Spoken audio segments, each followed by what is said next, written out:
ವಿಡಿಯೋನ ಅಪ್ಲೋಡ್ ಮಾಡಿ ಮದುವೆ ತಯಾರಿ ಶುರು ಅಂತಾನೆ ಆಗಿತ್ತು. ಸೊ ಇವಾಗ ನಮ್ಮ ಸಿಸ್ಟರ್ ಚಿಂತೆ ಇರಲ್ಲ ಅಂತ ಹೇಳ್ಬಿಟ್ಟು ಜೋಡಿಸ್ಕೊಂಡು, ಆದ್ರೆ ಎಲ್ಲ ಕಾರ್ಯಕ್ರಮಗಳ ಏನೆಲ್ಲ ದೊಡ್ಡದಾಗೇನೆ ಆಯ್ತು ಅಂತಾನೆ ಹೇಳ್ಬೋದು. ಮದ್ವೆ ಫ್ರೆಂಡ್ಸ್ ಬಂದ್ರು, ಈ ಫಂಕ್ಷನ್ ಇಂದ ಅವಳಿಗೆ ಖುಷಿ ಆಯ್ತು ಅಂತ ಎಲ್ಲ ಬೆಳೆಗಾರರು ಬಂದ್ರು. ಅವ್ರು ಇರ್ತಾರೆ ಮದ್ವೆ ಟೈಮ್ ನಲ್ಲಿ ಹಸಿರು ಬಳೆ ಅಂದ್ರೆ ತುಂಬಾ ಇಷ್ಟ ಆಗುತ್ತೆ. ನಮ್ಮ ಮದ್ವೆನಲ್ಲೂ ಕೂಡ ಇದನ್ನ ಇಟ್ಟಿರ್ತಾರೆ. ಮುಂದಿನ ಹೆಜ್ಜೆ ಸುಕ್ಕಮ ಎನಿಸಿ ಅವಳನ್ನ ಬೀಳ್ಕೊಡುವಂತ ಶಾಸ್ತ್ರವಾಗಿದ್ದಾರೆ. ಆದ್ರೆ ಮದುಮಗಳನ್ನೇ ಯಾರು ಇನ್ನ ಇಲ್ಲಿಂದ ಇಲ್ಲಿ ಒಳಗಡೆ ಬಂದಿದ್ದೀವಿ. ಇಂತಹ ಒಂದು ಅಮೃತ ಗಳಿಗೆ ಅನ್ನೋದು ಬ್ಲಾಗ್ ಇಷ್ಟ ಆಗಿರುತ್ತೆ. ಹಲೋ, ನಮಸ್ತೆ ಎಲ್ರಿಗೂ, welcome back to Bhagya's daily vlogs. ಏನಪ್ಪ ಇವಳು ತುಂಬ ದಿನ ಆದಮೇಲೆ ಮತ್ತೆ ವಿಡಿಯೋ ಅಪ್ಲೋಡ್ ಮಾಡ್ತಾ ಇದ್ದಾಳೆ ಅಂತ ಅನ್ಕೊತಾ ಇದ್ದೀರಾ, ಬೈಕೊಂತ ಇದ್ದೀರಾ. ಸೊ ಇಟ್ಸ್ ಓಕೆ, ಬೈಕೊಳ್ಳಿ. ಯಾಕೆಂತಂದರೆ ಅಂತ ಒಂದು 10-12 ದಿನ ಆಗಿರ್ಬೋದು ನಾನು ವಿಡಿಯೋನ ಅಪ್ಲೋಡ್ ಮಾಡಿ. ಸೊ ವಿಡಿಯೋ ಅಪ್ಲೋಡ್ ಮಾಡೋದಕ್ಕೆ ಎಷ್ಟು ಮನಸ್ಸಿರಲಿಲ್ಲ. ಸೊ ಹಂಗಾಗಿ ವಿಡಿಯೋ ಅಪ್ಲೋಡ್ ಮಾಡಿರಲಿಲ್ಲ. ಇನ್ನು ಹಿಡಿದಿರೋ ಕೆಲಸನ ಕೈ ಬಿಡಬಾರ್ದು, ಕ್ವಿಟ್ ಮಾಡಬಾರ್ದು ಅನ್ನೋ ಕಾರಣಕ್ಕೆ ಮತ್ತೆ ವಿಡಿಯೋನ ಅಪ್ಲೋಡ್ ಮಾಡ್ತಾ ಇದ್ದೀನಿ. ಸ್ವಲ್ಪ ಬೇಜಾರಾಗಿತ್ತು ಅಂತ ಹೇಳಿ ವಿಡಿಯೋನ ಅಪ್ಲೋಡ್ ಮಾಡಿರಲಿಲ್ಲ. ಸೊ ಇನ್ನು ಬೇಜಾರೆಲ್ಲ ಬದಿಗಿಟ್ಟು ವಿಡಿಯೋನ ಅಪ್ಲೋಡ್ ಮಾಡೋಣ, ಬ್ಲಾಗ್ ಶುರು ಮಾಡೋಣ ಅಂತ ಹೇಳ್ಬಿಟ್ಟು ಮಾಡ್ತಾ ಇದ್ದೀನಿ. ಸೊ ಬನ್ನಿ ಇವತ್ತಿನ ಬ್ಲಾಗ್ನ ಶುರು ಮಾಡೋಣ. ಇನ್ನು ಇಲ್ಲಿ ನಾನು ನಮ್ಮ ತಂಗಿ ಮದುವೆಗೆ ಅಂತ ಹೇಳಿ ಊರಿಗೆ ಹೋಗ್ತಾ ಇದ್ದೀನಿ. ಮದುವೆದು 3 ದಿನದ ರೊಟೀನನ್ನು ನಾನು ಈ ಬ್ಲಾಗಲ್ಲಿ ನಿಮ್ಮ ಜೊತೆಗೆ ಶೇರ್ ಮಾಡ್ಕೊತಾ ಇದ್ದೀನಿ. ಇವಾಗ ನಾಳೆಯಿಂದ ಮದುವೆ ತಯಾರಿ ಶುರು ಅಂತಲೇ ಹೇಳ್ಬೋದು. ನಾಳೆಯಿಂದ ಮೆಹಂದಿ ಫಂಕ್ಷನ್ನು, ಹಾಗೆ ಬಳೆ ಶಾಸ್ತ್ರ ಎಲ್ಲನೂ ಶುರು ಆಗುತ್ತೆ. ಸೊ ಇವಾಗ ತಾನೇ ಬಂದೆ, ಮನೆಯಿಂದನೇ ಹೊರಡಬೇಕಾದ್ರೆ ಸ್ವಲ್ಪ ಲೇಟ್ ಆಗಿತ್ತು. ಸೊ ಇವಾಗ ನಮ್ಮ ಸಿಸ್ಟರ್ ಮನೆಗೆ ಬಂದಿದ್ದೀವಿ. ನಾನು ಈ ಮನೇನ ನಿಮಗೆ ಒಂದು ಪ್ರೀವಿಯಸ್ ವಿಡಿಯೋದಲ್ಲಿ ತೋರಿಸ್ತಿದ್ದೀನಿ. ಒಂದು ತೋಟಕ್ಕೆ ಹೋಗಿದ್ದೆ ನಾನು, ಆ ಒಂದು ವ್ಲಾಗ್ ಇದೆ, ಜಾತ್ರೆ ವ್ಲಾಗು. ಸೊ ಅದರಲ್ಲಿ ನಾನು ಶೇರ್ ಮಾಡಿದ್ದೆ ನಮ್ಮ ಸಿಸ್ಟರ್ ಮನೆ ಅಂದರೆ ನಮ್ಮ ಕಾಕು ಮನೇನ. ಸೊ ಅದೇ ಮನೆ ಇವಾಗ ನಾನು ಬಂದಿರೋದು. ಇನ್ನು ಬಂದು ಸ್ವಲ್ಪ ಹೊತ್ತು ಅವ್ರ ಜೊತೆ ಕೂತು ಮಾತಾಡಿದ್ದೆಲ್ಲ ಆದಮೇಲೆ ಇನ್ನು ರಾತ್ರಿ ಟೈಮು 7 ಗಂಟೆ ಸುಮಾರಿಗೆಲ್ಲ ಅವಳು ಮದುವೆಗೆ ಬೇಕಾಗಿರುವಂಥ ಎಲ್ಲ ಎಕ್ಸಸರೀಸ್ನ ತೋರಿಸ್ತಾ ಇದ್ಲು. ಸೊ ನಾವು ಇಲ್ಲಿ ನೋಡ್ತಾ ಇದ್ದೀವಿ. ತುಂಬ ಚೆನ್ನಾಗಿ ಅನ್ನಿಸ್ತು. ಒಂದು ಒಳ್ಳೆ ಮೆಮೊರಿ ಪ್ರತಿಯೊಬ್ಬರ ಲೈಫಲ್ಲೂ. ಈ ಮದುವೆ ಅನ್ನೋದು ಒಂದು ಒಳ್ಳೆ ಮೊಮೆಂಟು, ಪ್ರತಿಯೊಬ್ಬರ ಕನಸು ಅಂತಲೇ ಹೇಳ್ಬೋದು. ಸೊ ಅದು ಇವಾಗ ನನ್ನ ಸಿಸ್ಟರ್ ಲೈಫಲ್ಲಿ ನಡೀತಾ ಇದೆ. ಅವಳು ನಮ್ಮ ಸೈಡಲ್ಲಿ, ನಮ್ಮ ಉತ್ತರ ಕರ್ನಾಟಕ ಸೈಡಲ್ಲೆಲ್ಲನೂ ಹೆಣ್ಣಿಗೆ ಕೊಡೋವಂಥ ಸುರ್ಗಿ ಸಾಮಾನು ಅಂತ ನಾವು ಕರಿತೀವಿ. ಸೊ ಮದುವೆ ದಿನ ಹೆಣ್ಣಿಗೆ ನಾವು ಪಾತ್ರೆ, ಪಗಡೆ, ಆಮೇಲೆ ಬಟ್ಟೆ, ಆಮೇಲೆ ಈ ಹಾಸಿಗೆ ಎಲ್ಲನೂ ಕೊಡ್ತೀವಿ ನೋಡಿ. ಸೊ ಅದ್ರ ಜೊತೆಗೆ ಕೆಲವೊಂದಿಷ್ಟು ಅಲಂಕಾರಿಕ ವಸ್ತುಗಳನ್ನು ಕೂಡ ಕೊಡಬೇಕಾಗುತ್ತೆ. ಮನೆ ಅಲಂಕಾರಿಕ ವಸ್ತುನೂ ಆಗಿರ್ಬೋದು, ಹೆಣ್ಣಿಗೆ ಅಲಂಕಾರಿಕ ವಸ್ತು ಆಗಿರ್ಬೋದು, ಎಲ್ಲನೂ ಕೂಡ ಕೊಡಬೇಕಾಗುತ್ತೆ. ಸೊ ಅದರಲ್ಲಿ ಕೆಲವೊಂದಿಷ್ಟು ಎಕ್ಸಸರೀಸ್ನ ತಗೊಂಡು ಬಂದಿದ್ರು ಅವರು. ಸೊ ಅದನ್ನ ತೋರಿಸ್ತಾ ಇದ್ರು. ನನಗೆ ಅದರಲ್ಲಿ ತುಂಬ ಇಷ್ಟ ಆಗಿದ್ದು ತುಳಸಿ ಕಟ್ಟೆ ಇಷ್ಟ ಆಯಿತು, ಮತ್ತು ಕೃಷ್ಣನ ತೊಟ್ಟಿಲು ತುಂಬಾ ಇಷ್ಟ ಆಯಿತು. ಮುತ್ತಿನಿಂದ ಮಾಡಿದ್ರು ಅದು, ಅವೆರಡು ನನಗೆ ತುಂಬಾ ಇಷ್ಟ ಆಯಿತು. ಅದಾದಮೇಲೆ ಎತ್ತಿನ ಗಾಡಿನ ಕೊಟ್ಟಿದ್ರು, ಹಾಗೆ ಬಿಂದಿಗೆನ ಕೊಟ್ಟಿದ್ರು, ಕೃಷ್ಣನ ಒಂದು ಬಿಂದಿಗೆನ ಕೊಟ್ಟಿದ್ರು, ಮಜ್ಜಿಗೆ ಕಡಿಯೋದು, ನೆಲುವ ಮೇಲೆ ಏನು ಬೆಣ್ಣೆ ಹಾಕಿ ಇಟ್ಟಿರ್ತಾರೆ ಕೃಷ್ಣನ ಒಂದು. ಸೊ ಅದನ್ನು ಕೊಟ್ಟಿದ್ರು. ಅದಾದಮೇಲೆ ಇದು ನನ್ನ ಕೈಲಿರುವಂಥ ಇದು ಕೂಡ ತುಂಬಾ ಚೆನ್ನಾಗಿತ್ತು. ನಾನು ಅಂದ್ಕೊಂಡೆ ಜೂಲ ಅಂತ ನಾನು ಹೇಳಿದೆ, ಬಟ್ ಅದು ನಿಜವಾಗ್ಲೂ ಅದಕ್ಕೆ ಏನಂತ ಕರೀತಾರೆ ಅಂತ ನನಗಂತೂ ಗೊತ್ತಿಲ್ಲ. ನಿಮ್ಗೆ ಯಾರಾದರೂ ಗೊತ್ತಿದೆ ನನಗೆ ಕಾಮೆಂಟ್ ಬಾಕ್ಸಲ್ಲಿ ತಿಳಿಸಿ. ಹಾಗೆ ನಮ್ಮ ಒಂದು ಹಳ್ಳಿಯ ಸ್ಟೈಲಲ್ಲಿ ಒಂದು ಎತ್ತಿನ ಬಂಡಿನ ಕೊಟ್ಟಿದ್ರು, ತುಳಸಿ ಕಟ್ಟೆ, ಮತ್ತು ಕೃಷ್ಣನ ತೊಟ್ಟಿಲು, ಕೃಷ್ಣನ ಮೊಸರು ಗಡಿಗೆ, ಅದೆಲ್ಲನೂ ಕೊಟ್ಟಿದ್ರು. ತುಂಬ ಅಂದರೆ ತುಂಬಾ ಚೆನ್ನಾಗಿತ್ತು. ಎಲ್ಲನೂ ಕೂಡ ಎಲ್ಲ ವಸ್ತುಗಳು ಕೂಡ ತುಂಬಾ ಚೆನ್ನಾಗಿತ್ತು. ಸೊ ಇದೆಲ್ಲನೂ ಜೋಡಿಸ್ಬಿಟ್ಟು ಒಂದೇ ಕಡೆ ನೀಟಾಗಿ ಇಟ್ಕೊಂಡ್ರೆ ನಮಗೆ ಅಲ್ಲಿ ಮದುವೆನಲ್ಲಿ ಸುರ್ಗಿ ಸಾಮಾನು ಜೊತೆಗೆ ಅಣಿ ಮಾಡೋದಕ್ಕೆ ಈಸಿ ಆಗುತ್ತೆ, ಬೇಗ ಎಲ್ಲ ವಸ್ತುಗಳು ಸಿಗುತ್ತೆ ಅಂತ ಹೇಳ್ಬಿಟ್ಟು ಎಲ್ಲನೂ ಜೋಡಿಸ್ತಾ ಇದ್ವಿ. ಪುಟಾಣಿಯ ವಸ್ತುಗಳಿರುತ್ತೆ ನೋಡಿ. ಸೊ ಹಂಗಾಗಿ ಎಲ್ಲೂ ಮಿಸ್ ಆಗಬಾರ್ದು ಅಂತ ಹೇಳ್ಬಿಟ್ಟು ಎಲ್ಲಾನು ಒಟ್ಟಿಗೆ ಒಂದೇ ಕಡೆ ಇಟ್ಕೊಂಡ್ಬಿಟ್ರೆ ಚಿಂತೆ ಇರಲ್ಲ ಅಂತ ಹೇಳ್ಬಿಟ್ಟು ಜೋಡಿಸ್ಕೊಂಡು ಇಟ್ಕೊತಾ ಇದ್ದೀವಿ.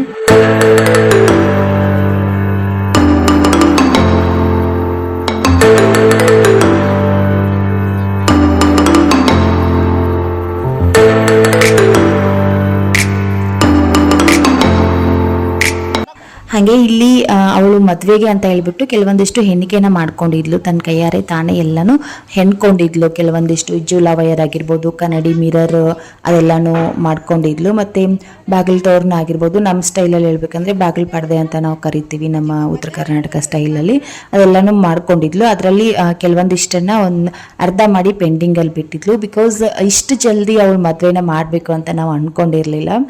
ಸೊ ಆಗುತ್ತೆ ಅಂತಲೂ ಕೂಡ ನಾವು ಅಂದ್ಕೊಂಡಿರಲಿಲ್ಲ. ಯಾಕೆಂತಂದರೆ ಇನ್ನೂ ಅವ್ರ ಹಸ್ಬೆಂಡು ಇನ್ನೂ ಓದ್ತಾ ಇದ್ರು. ಸೊ ಹಂಗಾಗಿ ಇಷ್ಟು ಬೇಗ ಮಾಡ್ಕೊಳ್ಳಲ್ಲ ಅಂತ ಅಂದ್ಕೊಂಡಿದ್ವಿ. ಎಂಗೇಜ್ಮೆಂಟ್ ಮಾಡಿ ಸುಮಾರು ದಿನ ಆಯಿತು. ಆದರೆ ಮದುವೆ ಪ್ಲ್ಯಾನ್ ಏನೂ ಇರಲಿಲ್ಲ. ಆದರೆ ಅರ್ಜೆಂಟಲ್ಲಿನೇ ಮದುವೆ ಫಿಕ್ಸ್ ಆಯಿತು. ಬ್ರಹ್ಮ ಒಂದು ಸಾರಿ ಫಿಕ್ಸ್ ಮಾಡಿದ್ರೆ ಅದು ಯಾರ ಕೈಯಿಂದನೂ ತಡೆಯೋಕ್ಕಾಗೋದಿಲ್ಲ. ಯಾವ ಟೈಮ್ನಲ್ಲಿ ಏನಾಗಬೇಕು ಅಂತ ಹಣೆ ಬರದಲ್ಲಿ ಬರ್ದಿರಂತೆ ಅಂತೆ. ಕಂಕಣ ಭಾಗ್ಯ ಅನ್ನೋದು ಒಂದ್ಸಾರಿ ಕೂಡು ಬಂದರೆ ಅದನ್ನು ಯಾರಿಂದನೂ ತಡೆಯೋಕ್ಕಾಗೋದಿಲ್ಲ. ನಾವು ಬಯಸಿದಾಗ ಅದು ಆಗೋದಿಲ್ಲ, ನಾವು ಬೇಡ ಅಂದರೆ ಅದು ಬಿಡೋದಿಲ್ಲ. ಅದೆಲ್ಲನೂ ಮೇಲಿರೋ ಆ ಭಗವಂತನ ನಿರ್ಧಾರ ಆಗಿರುತ್ತೆ. ಅವನ ಆಜ್ಞೆನ ಪಾಲಿಸೋದು ಮಾತ್ರ ನಮ್ಮ ಕರ್ತವ್ಯ. ಇನ್ನು ಇದು ನೆಕ್ಸ್ಟ್ ಡೇ ಇಲ್ಲಿ ಬನ್ನಿ ಮರಕ್ಕೆ ಉಡಿ ತುಂಬೋದಕ್ಕೆ ಅಂತ ಹೋಗ್ತಾ ಇದ್ದೀವಿ.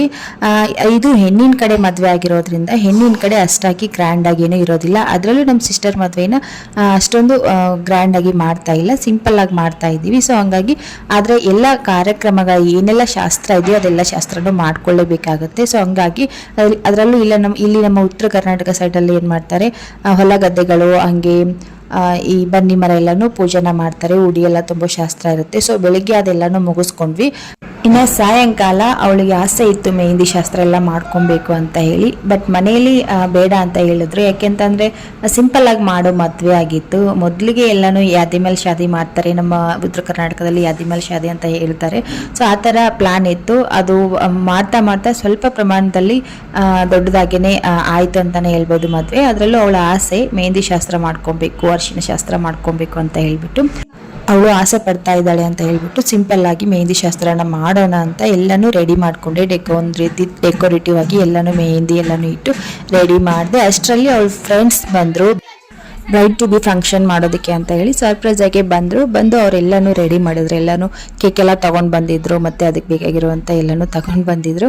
ಸೊ ಬಂದು ಎಲ್ಲನೂ ರೆಡಿ ಮಾಡಿ ಅವಳ ಕೈಯಿಂದ ಕೇಕ್ ಕಟ್ ಮಾಡಿಸಿ ಫಂಕ್ಷನ್ ಮಾಡಿದ್ರು. ಅವರು ಕೂಡ ಎಂಜಾಯ್ ಮಾಡಿದ್ರು. ಅವಳಿಗೆ ತುಂಬ ಖುಷಿ ಆಯಿತು. ಏಕೆಂತಂದರೆ ಮೊದಲಿಗೆ ಮ್ಯಾರೇಜ್ ಸ್ವಲ್ಪ ಸಿಂಪಲ್ ಆಗಿ ಆಗುತ್ತೆ ಅಂತ ಹೇಳ್ಕೊಂಡಿದ್ರು. ಸೊ ಹಂಗಾಗಿ ಅವಳು ಬೇಜಾರಲ್ಲಿದ್ಲು.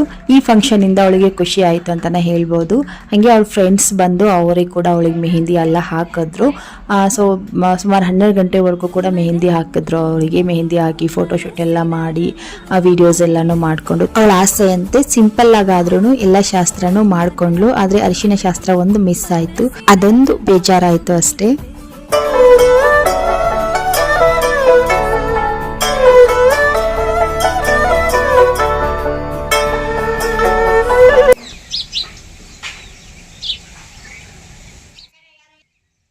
ಇನ್ನು ಇದು ನೆಕ್ಸ್ಟ್ ಡೇ ಅಂದರೆ 2ನೇ ದಿನ. ಎರಡನೇ ದಿನ ಇವತ್ತು ಬಳೆ ಶಾಸ್ತ್ರ ಇದೆ. ನಮ್ಮ ಕಡೆ ದೇವಕಾರ್ಯ ಅಂತ ಹೇಳ್ತಾರೆ. ಬಳೆ ಶಾಸ್ತ್ರ ಇದೆ ಇವತ್ತು.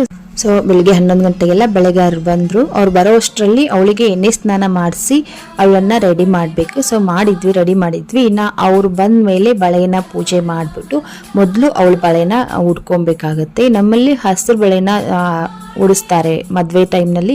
ಹಸಿರು ಬಳೆನೇ ಶ್ರೇಷ್ಠ. ಕೆಲವೊಂದು ಕಡೆಗಳಲ್ಲಿ ಚುಕ್ಕೆ ಬಳೆ ಅದೆಲ್ಲನೂ ಹಾಕ್ತಾರೆ. ಆದರೆ ನಮ್ಮ ಉತ್ತರ ಕರ್ನಾಟಕದಲ್ಲಿ ಪ್ರತಿಯೊಬ್ಬರು ಕೂಡ ಮದುವೆ ಟೈಮ್ನಲ್ಲಿ ಹಸಿರು ಬಳೆನೇ ಉಟ್ಕೊಬೇಕು. ಸೊ ಹೆಣ್ಣಿಗಾಗಿರ್ಬೋದು ಮನೆಯವ್ರಿಗಾಗಿರ್ಬೋದು ಎಲ್ಲರೂ ಕೂಡ ಕೈ ತುಂಬ ಬಳೆಗಳನ್ನ ಹಾಕೊಬೇಕು.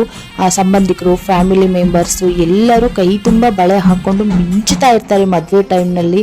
ನಮ್ಮ ಉತ್ತರ ಕರ್ನಾಟಕ ಮದುವೆ ಅಂದ್ರೇ ಮದುವೆ, ಎಲ್ಲಿ ನೋಡಿದ್ರು ಕೈ ತುಂಬ ಬಳೆ. ಅದರಲ್ಲಿ ನನಗಂತೂ ತುಂಬಾ ಇಷ್ಟ ಆಗುತ್ತೆ. ಈ ಹಸಿರು ಬಳೆ ಅಂದರೆ ತುಂಬ ಇಷ್ಟ ಆಗುತ್ತೆ. ನಾನಂತೂ ಕೈ ತುಂಬ ಬಳೆನ ಇಟ್ಕೊಂಡಿದ್ದು ತುಂಬ ದಿನ ಆದಮೇಲೆ ನಾನು ಕೈ ತುಂಬ ಬಳೆನ ಇಟ್ಕೊತಾ ಇದ್ದೀನಿ. ಈ ಹಸಿರು ಬಳೆಗಳಲ್ಲಿ ಮಧ್ಯೆ ಪಾಟ್ಲಿ ಬಿಲ್ವಾರೆಲ್ಲ ಹಾಕಿ ಕೈ ತುಂಬ ಬಳೆ ಇಟ್ಕೊಂಡ್ರೆ ಎಷ್ಟು ಚೆನ್ನಾಗಿ ಕಾಣಿಸುತ್ತೆ ಗೊತ್ತಾ. ನಮ್ಮ ಹೆಣ್ಮಕ್ಳ ಕೈಗೆ ಬಳೆ ಅಂದ್ರೇ ಅಷ್ಟು ಶೃಂಗಾರ. ಸೊ ಮಧ್ಯಾಹ್ನ ಸಾಯಂಕಾಲದವರೆಗೂ ಬಳೆ ಇಟ್ಕೊಳ್ಳೋ ಶಾಸ್ತ್ರ ಆಯಿತು. ಇನ್ನು ಇದು ನೈಟ್ ಟೈಮು ತರಗವೆಲ್ಲ ಮಾಡೋದ್ರು. ನಮ್ಮ ಸೈಡಲ್ಲಿ ಇದಕ್ಕೆ ತರಗ ಅಂತ ಕರಿತೀವಿ. ಇದನ್ನು ಸುರ್ಗಿ ಸಾಮಾನು ಜೊತೆಗೆ ಇಡಬೇಕಾಗತ್ತೆ. ಪ್ರತಿಯೊಬ್ಬರು ಮದುವೆನಲ್ಲೂ ಕೂಡ ಇದನ್ನು ಇಟ್ಟಿರ್ತಾರೆ. ಇದನ್ನು ಮನೆಯಲ್ಲೇ ಮಾಡಿರೋದು, ಮೈದಾ ಹಿಟ್ಟಿಂದ ಮಾಡಿರೋದು. ಪೂರಿ ಈ ಥರ ಲಟ್ಸೋದು, ಪೂರಿ ಥರ ಅಂದರೆ ಪೂರಿ ಶೇಪಲ್ಲ, ಪೂರಿ ಥರ ಹಿಟ್ಟನ್ನ ರೆಡಿ ಮಾಡಿಕೊಂಡು ಇಲ್ಲಿ ನಿಮ್ಗೆ ಕಾಣ್ತಾ ಇರೋ ಶೇಪ್ಗಳಲ್ಲಿ ಒಂದು 2 ಟೈಪ್ ಶೇಪ್ಗಳಲ್ಲಿ ಅದನ್ನು ಮಾಡ್ಕೊಬೇಕು, ಲಟ್ಟಿಸ್ಕೊಂಡು ಕರಿಬೇಕು. ಹಾಗೆ ಈ ಹಿಟ್ಟನ್ನ ರೆಡಿ ಮಾಡ್ಕೊಬೇಕಾದ್ರೆ ಉಪ್ಪು ಏನು ಹಾಕೋ ಆಗಿಲ್ಲ, ಬರೀ ಹಿಟ್ಟು ಮಾತ್ರ ರೆಡಿ ಮಾಡ್ಕೊಬೇಕು. ನಾನಿಲ್ಲಿ ಮೊದಲಿಗೆ ಅವ್ರ ಹೆಸರನ್ನ ಮರೆತಿದ್ದೀನಿ, ಮದುಮಗಳ ಹೆಸರು ಮತ್ತು ಮದುಮಗನ ಹೆಸರನ್ನ ಬರೆದ್ಬಿಟ್ಟು ಒಂದು ಸೈಡಲ್ಲಿ ಇಟ್ಟಿದ್ದೀನಿ. ಇನ್ನು ಮಿಕ್ಕಿರೋ ಕೆಲವೊಂದಿಷ್ಟು ಪೂರಿಗಳಲ್ಲಿ ನಾನು ಪೂರಿ ಅಂತಾನೆ ಕರಿತೀನಿ, ತರಗ ಅಂತ ಕರಿತೀವಿ ನಮ್ಮ ಉತ್ತರ ಕರ್ನಾಟಕ ಶೈಲಿನಲ್ಲಿ ಇದಕ್ಕೆ. ಸೊ ಇದರಲ್ಲಿ ಬಣ್ಣದಿಂದ ಕೆಲವೊಂದಿಷ್ಟು ಪೂರಿಗಳಲ್ಲಿ ಈಗಾಗಲೇ ಮದುಮಗಳ ಹೆಸರು ಮತ್ತು ಮದುಮಗನ ಹೆಸರನ್ನ ಬರೆದಿದ್ದೀನಿ. ಇನ್ನು ಅದ್ರ ಜೊತೆಗೆ ಕೆಲವೊಂದಿಷ್ಟು ದೈವದ ಸಂಕೇತವಾಗಿರುವಂಥ ಈ ತ್ರಿಕೋನಾಕಾರ ಮತ್ತು ತ್ರಿಶೂಲಾಕಾರ ಮತ್ತು ಓಂಕಾರ ಮತ್ತು ಈ ತ್ರಿಕೋನಾಕಾರನ ಬರೀತಾ ಇದ್ದೀವಿ. ಇದನ್ನು ಪ್ಯಾಕ್ ಮಾಡಿಬಿಟ್ಟು ಒಂದು ಬಾಕ್ಸ್ಗೆ ಹಾಕಿ ಮೇಲ್ಗಡೆ ಒಂದು ಪ್ಲಾಸ್ಟಿಕ್ ಸೀಟ್ನ ಹಾಕಿ ಅದನ್ನು ಪ್ಯಾಕ್ ಮಾಡಿ ಸುರ್ಗಿ ಸಾಮಾನು ಜೊತೆಗೆ ಇಡಬೇಕಾಗತ್ತೆ, ಒಂದು ಅಲಂಕಾರಿಕವಾಗಿ ಇಡಬೇಕಾಗತ್ತೆ. ಇದನ್ನು ತಿನ್ನೋ ಹಾಗಿಲ್ಲ. ಹಾಗೆ ಈ ಖಾದ್ಯಗಳನ್ನ ಮಾಡಬೇಕಾದ್ರೆ ಹಿಟ್ಟಿಗೆ ನಾವು ಉಪ್ಪೇನು ಹಾಕಂಗಿಲ್ಲ. ಈ ಪೂರಿ ಹಿಟ್ಟಿಗೆಲ್ಲ ಉಪ್ಪು ಹಾಕಿ ನಾವು ನಾದ್ಕೊತೀವಿ. ಸೊ ಆ ಥರ ಏನು ಮಾಡೋ ಹಂಗಿಲ್ಲ, ಹಂಗೆ ನಾದ್ಕೊಂಡು ಮಾಡಬೇಕು. ಸೊ ಈ ಥರ ಬರೆದಿದೆ, ನನಗೆ ಬರೋ ರೀತಿ ಚೆನ್ನಾಗಿ ಅನ್ನಿಸ್ತದೆ, ತುಂಬ ಚೆನ್ನಾಗಿ ಕಾಣ್ತಾ ಇತ್ತು. ಇನ್ನು ಮಿಕ್ಕಿರೋ ಎಲ್ಲ ಪೂರಿನ ಕೆಳಗಡೆ ಇಟ್ಟು ಮೇಲ್ಗಡೆ ಬರೆದಿರೋ ಅಂಥ ಅಕ್ಷರ ಇರೋ ಪೂರಿಗಳನ್ನ ಮೇಲ್ಗಡೆ ಇಟ್ಟು ನೀಟಾಗಿ ನಾವು ಅದನ್ನು ಜೋಡಿಸ್ಕೊಬೇಕಾಗತ್ತೆ. ಇಲ್ಲಿ ನಾನು ಮತ್ತು ನಮ್ಮ ಅಕ್ಕ ಜೋಡಿಸ್ಕೊತಾ ಇದ್ದೀವಿ. ರಾತ್ರಿ ಟೈಮ್ ಇದು ಮಾಡ್ತಾ ಇರೋದು. ಇನ್ನು ಬೆಳಿಗ್ಗೆಗೆ ಇದನ್ನು ಕೊಡಬೇಕಾಗತ್ತೆ. ಅಲ್ಲಿ ಮದುವೆಯಲ್ಲಿ ಸುರ್ಗಿ ಸಾಮಾನು ಜೊತೆಗೆ ಇಡಬೇಕು. ಸೊ ಹಂಗಾಗಿ ಇವಾಗಲೇ ಮಾಡಿ ಇಟ್ಕೊಂಡ್ಬಿಟ್ರೆ, ಮಾಡಿ ಒಂದು ಕಡೆ ಇಟ್ಕೊಂಡ್ಬಿಟ್ರೆ ಬೆಳಿಗ್ಗೆ ಬೇಗ ತೊಗೊಂಡು ಹೋಗ್ಬೋದು, ಹೋಗಬೇಕಾದ್ರೆ ಮದುವೆ ಮಂಟಪಕ್ಕೆ ಹೋಗ್ಬೇಕಾದ್ರೇ.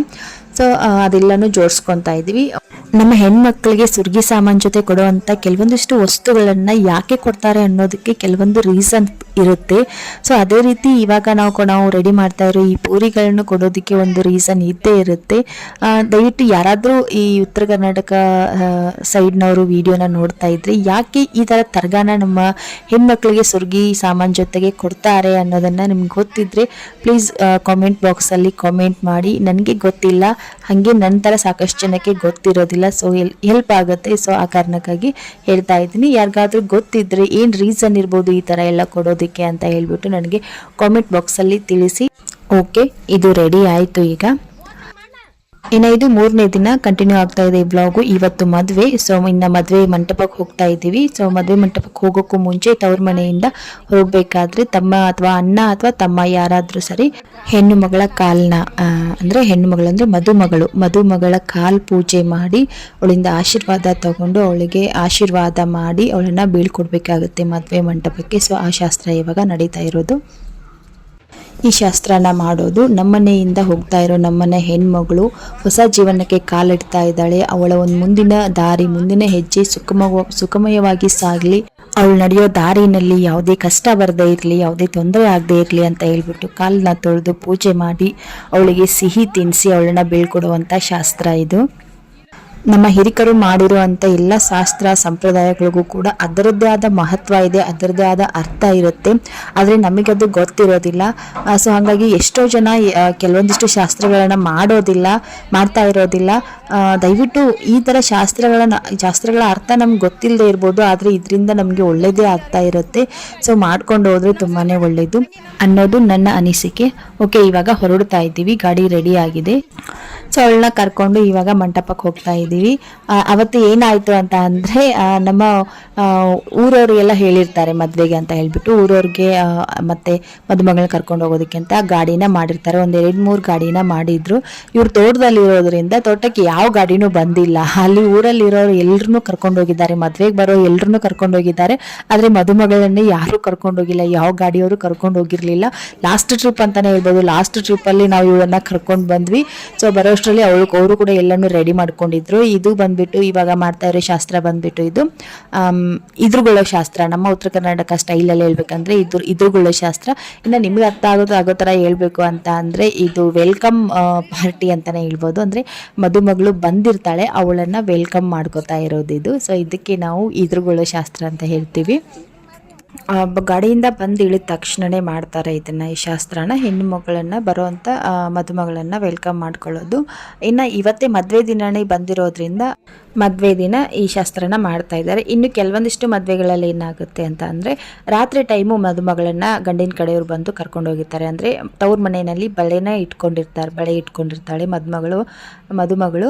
ಇನ್ನು ರಾತ್ರಿ ಟೈಮು ಗಂಡಿನ ಕಡೆಯವರಿಂದ ಒಂದು ಗಾಡಿನ ಕಳಿಸಿರ್ತಾರೆ ಮದುಮಗಳನ್ನು ಕರ್ಕೊಂಡು ಬರೋದಕ್ಕೆ ಅಂತ ಹೇಳಿಬಿಟ್ಟು. ಅಂದರೆ ರಾತ್ರಿ ಮದುವೆ ಹಿಂದಿನ ದಿನ ರಾತ್ರಿನೇ ಗಂಡಿನ ಕಡೆಯವ್ರ ಮನೆಯಲ್ಲಿ ಕೆಲವೊಂದಿಷ್ಟು ಶಾಸ್ತ್ರ ಇರುತ್ತೆ. ಅರಿಶಿನ ಶಾಸ್ತ್ರ ಆಗಿರ್ಬೋದು, ನಮ್ಮ ಸೈಡಲ್ಲಿ ಗುಗ್ಗಳ ಎಲ್ಲ ತೆಗಿತಾ ಇರ್ತಾರೆ. ಸೊ ಆ ಥರ ಶಾಸ್ತ್ರ ಇರೋದ್ರಿಂದ ಹಿಂದಿನ ದಿನವೇ ಮದುಮಗಳನ್ನು ಕರ್ಕೊಂಡು ಬರ್ತಾರೆ ಗಂಡಿನ ಕಡೆಯವ್ರ ಮನೆಗೆ. ಸೊ ಆವಾಗೂ ಕೂಡ ಅಷ್ಟೇ, ಆವಾಗ ಮದುಮಗಳು ಬಂದಿರ್ತಾಳೆ, ಆವಾಗೂ ಕೂಡ ರಾತ್ರಿ ಟೈಮು ಕೂಡ ಈ ಒಂದು ಇದ್ರುಗಳ ಶಾಸ್ತ್ರನ ಮಾಡ್ತಾರೆ. ಈ ಇದ್ರುಗಳ ಶಾಸ್ತ್ರನ ಮಾಡ್ಕೊಳ್ಳೋದ್ರ ಉದ್ದೇಶ ಏನಪ್ಪ ಅಂತಂದರೆ ಮದುವೆ ಆಗೋದಕ್ಕೆ ಬರುವಂತಹ ಒಂದು ಹೆಣ್ಣು ಮಗಳನ್ನು ಶಾಸ್ತ್ರೋಕ್ತವಾಗಿ ವೆಲ್ಕಮ್ ಮಾಡ್ಕೊಳ್ಳೋದು ಅಂತ ಅರ್ಥ. ಸೊ ಆ ಶಾಸ್ತ್ರನ ಇವಾಗ ಮಾಡ್ತಾ ಇದ್ದಾರೆ.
ಹುಡುಗರಿಗೆ ಡಿವೈಡೆಡ್ ಮಾಡು, ನಾನು ಹಾಕ್ತೀನಿ. ಇಲ್ಲಿ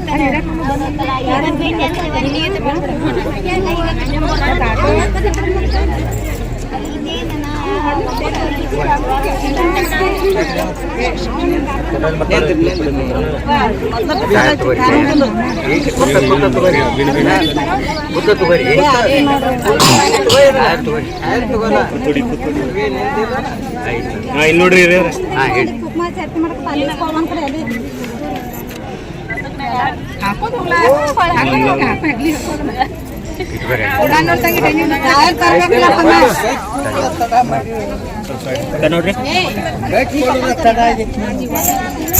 ತಡ್ರಿ ಒಂದು ನಿಮಿಷ.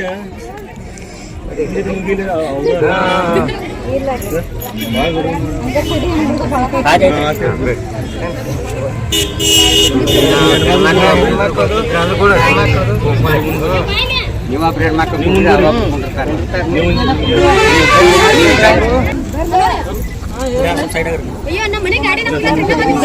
ಏನೇನ್ ಮಾಡೋದು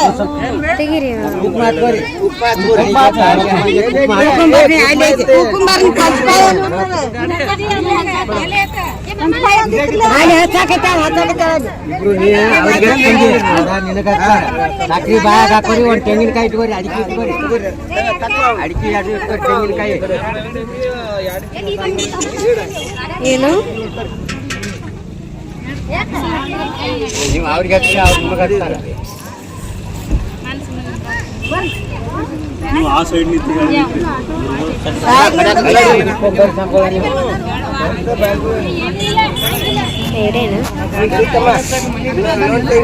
ಅಲ್ಲಿ ಹತ್ರ ಅದ್ರ ಮುಂದೆ ಹಾಕ್ಬೇಡ್ರಿ.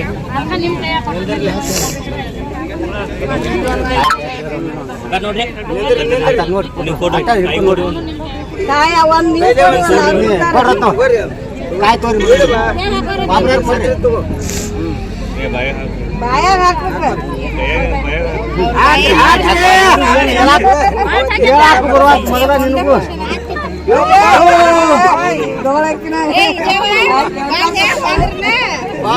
ಸಾಕು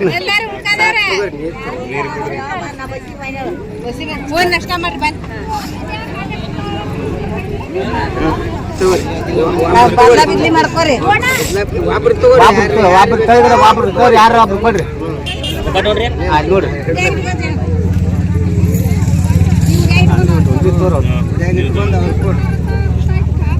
ಹಿಡ್ಕೋರಿ ಅವನು ನೋಡ್ರಿ ಆಯ್ತು ಎದ್ ನಿಂದ್ರಿ ನಮ್ಮ ಮಂದಿ ಆಚೆ ಕಡೆ ಬರ್ರಿ ನೀವು ಈಚೆ ಕಡೆ ಬಂದ್ರಿ ನಿಂತ್ರಿ ರೆಕ್ಕಂಗ್ ಹಿಡ್ದ್ರಿ ಬಾ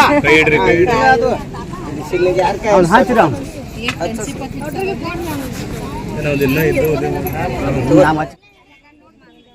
ಅಲ್ಲಿ ಒಂದಿಬ್ಬರನ್ನ ಕೂರಿಸಿ ಗಂಡ ಹೆಂಡತಿನ ಒಂದಿಬ್ಬರನ್ನ ಕೂರಿಸಿ ಪೂಜೆ ಮಾಡಿದ್ರು. ಪೂಜೆ ಮಾಡಾದ್ಮೇಲೆ ಮದ್ವೆ ಆಗೋ ಹೆಣ್ಣಿಗೆ ಆರತಿ ಮಾಡಿ ಕುಂಕುಮ ಇಟ್ಟು ದೃಷ್ಟಿ ತೆಗೆದು ಅವಳನ್ನ ವೆಲ್ಕಮ್ ಮಾಡ್ಕೋತಾ ಇರೋದು. ಇನ್ನ ಇಲ್ಲಿಂದ ಹೋಗಿ ಮೊದಲಿಗೆ ದೇವಸ್ಥಾನದಲ್ಲಿ ಇರೋದು ಮದುವೆ. ಸೊ ಅದು ಮೊದಲಿಗೆ ದೇವಸ್ಥಾನದಲ್ಲಿ ಅರಿಶಿನ ಎಲ್ಲ ಹಚ್ಚಿ ಅವರಿಗೆ ಸುರ್ಗಿ ಹಾಕಿ ಒಳಗಡೆನೆ ತಾಳಿ ಕಟ್ಟಿಸ್ತಾರೆ. ಫಸ್ಟು ಒಳಗಡೆ ತಾಳಿ ಕಟ್ಟಿಸಾದ್ಮೇಲೆ ಸ್ಟೇಜ್ಗೆ ಕರ್ಕೊಂಡು ಬರೋದು. ಸೊ ಅಲ್ಲಿಂದ ಅವಳ ಫ್ರೆಂಡ್ಸ್ ಇದ್ರು. ಸೊ ಅವಳ ಫ್ರೆಂಡ್ಸ್ಗೆ ಅವಳ ಫ್ರೆಂಡ್ಸ್ ಜೊತೆಗೆ ಬಿಟ್ಬಿಟ್ಟು ನಾವು ದೂರ ಸರ್ಕೊಂಡ್ವಿ. ಇನ್ನು ಅವರು ರೆಡಿಯಾಗಿ ಬರಲಿ ಅಂತ ಹೇಳ್ಬಿಟ್ಟು ಬರೋ ಅಷ್ಟರಲ್ಲಿ ನಾವು ಅಲ್ಲಿ ದೇವಸ್ಥಾನದಲ್ಲಿ ಇತ್ತು ಹೆಣ್ಣು ದೇವಿ ಭಾಗ್ಯವಂತಿ ದೇವಿ ದೇವಸ್ಥಾನ ಇದು. ಸೊ ಅಲ್ಲಿ ನಾವು ನಮಸ್ಕಾರ ಎಲ್ಲ ಮಾಡಿ ಹಣ್ಕಾಯಿ ಎಲ್ಲ ಮಾಡಿಸ್ಕೊಬೇಕು ಅಂತ ಹೇಳ್ಬಿಟ್ಟು ಇಲ್ಲಿ ಒಳಗಡೆ ಬಂದಿದ್ದೀವಿ.